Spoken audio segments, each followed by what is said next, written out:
श्रीकांत शर्मा प्रधानमंत्री नरेंद्र मोदी फ्रांस में एआई शिखर बैठक की सह अध्यक्षता करने के बाद राष्ट्रपति ट्रंप के आमंत्रण पर अमेरिका जा रहे हैं। अपनी ऐतिहासिक जीत के साथ सत्ता में लौटे ट्रंप के तेवर काफी बदले हुए हैं, इसलिए प्रधानमंत्री की यह यात्रा भारत अमेरिकी संबंधों में प्रगति स्थिरता के लिए महत्वपूर्ण साबित हो सकती है। ट्रंप ने सत्ता संभालते ही सबसे पहले उन देशों पर निशाना साधना शुरू किया जहां से बड़ी संख्या में अवैध प्रवासी आ रहे हैं और उनके साथ व्यापार घाटा हो रहा है। उन्होंने मेक्सिको और कनाडा पर 25% तक, चीन पर 10% ट्रैफिक लगाने का ऐलान किया, परंतु चुनाव प्रचार में ट्रैफिकिंग की संज्ञा देने के बावजूद भारत पर व्यापार ट्रैफिक की जगह अवैध प्रवासियों के लिए निशाना साधा।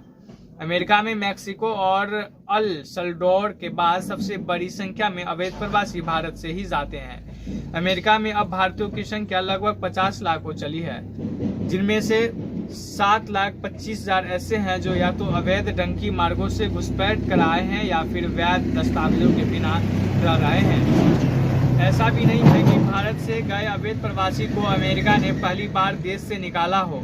पिछले वर्ष 1,000 से अधिक भारतीयों को निकाला गया था।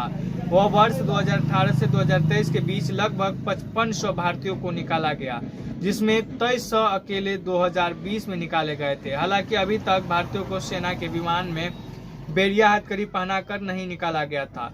किसी भी देश में अवैध मार्गों से घुसपैठ गंभीर अपराध है। भारत जैसा बड़ा देश न इसका बचाव कर सकता है और न ही इसे बढ़ावा दे सकता है। इसलिए भारत ने अपने अवैध प्रवासियों को वापस लेने में पूरा सहयोग देने की पेशकश की, परंतु भारत जैसे स्वाभिमानी देश को यह भी गवारा नहीं हो सकता कि सहयोग की पेशकश के बावजूद उसके नागरिकों को बैरिया हथकड़ियां पहनाकर सैनिक विमानों से भेजा जाए। ऊपर से अमेरिकी सीमा पेट्रोल के प्रमुख माइकल बैंक्स ने उनका वीडियो बनाकर पोस्ट भी किया, जिसे लेकर भारत में राजनीतिक बवाल होना स्वाभाविक था।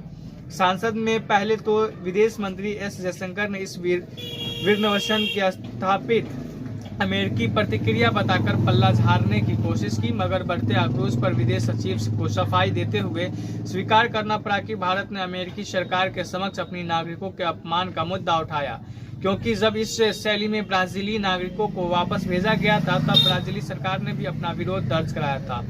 कोलंबिया के वामपंथी राष्ट्रपति गुस्तावो पेट्रो तो इतना नाराज हुए थे कि अमेरिकी की सैनिक विमान के अपनी धरती पर उतरने को प्रभुसत्ता का अतिक्रमण बताकर विमान को उतरने नहीं दिया था और बाद में ऊंचे ट्रैफिक की धमकी की घबरा कर अपने नागरिक को वापस लाने के लिए अपने विमान भेजे थे। मेक्सिको, कनाडा, चीन और कोलंबिया के खिलाफ ट्रंप की अवशेषमारी घोषणाओं के बाद के घटनाक्रम को देखा जाए तो मामूली मोल भाव के बाद ट्रंप ने अपने कदम रोक लिए हैं या वापस ले लिए हैं।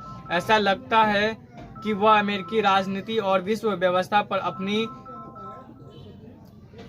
अपनी छाप छोड़ने की जल्दबाजी में है, इसलिए ध्यान खींचने के लिए सनसनीखेज घोषणाएं करते रहते हैं। मामूली सी रियासत हासिल होने पर भी अपनी सीट बताकर पीछे हट जाते हैं। इसलिए लगता है कि भारत ने अमेरिका के साथ उत्तरोत्तर प्रगाढ़ होते हुए संबंधों के खातिर संयम से काम लेकर उसकी गिदड़ भभकी से डरकर मोलभाव की बाजीगारी के इस खेल में हकीकत अमेरिका के सबसे बड़े व्यापार साझेदार कनाडा, मेक्सिको और चीन समझ चुके हैं। दूसरे देशों के कूटनीतिज्ञों के और मीडिया को भी इसे समझना होगा। अवैध प्रवासियों की बात करें तो अमेरिका में उनकी संख्या 1 करोड़ से भी अधिक पहुंच गई है।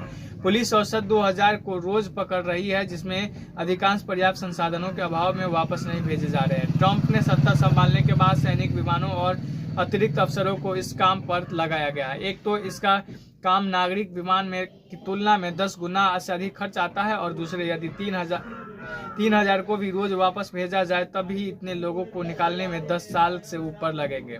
इसलिए सैनिक विमान में बड़ी और हथकड़ी पहनाकर भेजने का नाटक जिन देशों के अवैध प्रवासी आ रहे हैं उन्हें आतंक और राजनीतिक आक्रोश फैलाने के लिए खोला जा रहा है। ब्रिटेन में भी सुनकर सरकार ने अवैध मार्गों से आने वाले शरणार्थियों की बाढ़ को रोकने के लिए उन्हें रवाना भेजने की योजना बनाई थी, जिसका उद्देश्य सही था। उम्मीद है कि प्रधानमंत्री मोदी यात्रा के दौरान भारतीय दल की ट्रंप प्रशासन के नाटकीय कदमों और बयानों में उलझने के बिना विरोध जताकर असल मुद्दों पर मोल भाव की रणनीति अपनाएगा। ट्रंप को अपना व्यापार घाटा कम करने की चिंता, जिसका समाधान भारत से उनसे नई रक्षा और क्रिटिकल तकनीकी का सामना और गैस खरीद के बदले कर सकता है। बदले में भारत को अपना व्यापार बढ़ाने, निवेश आकर्षित करने और रणनीति एवं शारीरिक साझेदारी और मजबूत करने की कोशिश करनी चाहिए। हिंद प्रशांत क्षेत्र में भारत अमेरिका का प्रमुख सामरिक साझेदार है। वह क्वाड का अहम सदस्य है और इसके सहयोग के बिना चीन के विस्तृत पर कुशंग नहीं लगाया जा सकता। बने रहे खबर MSP News 24 के साथ। लौटते हैं अगला अपडेट लेकर के। यह खबर आपको कैसी लगी, उम्मीद करते हैं खबर आपको अच्छी लगी है। तब तक के विदा लेते हैं। जय हिंद।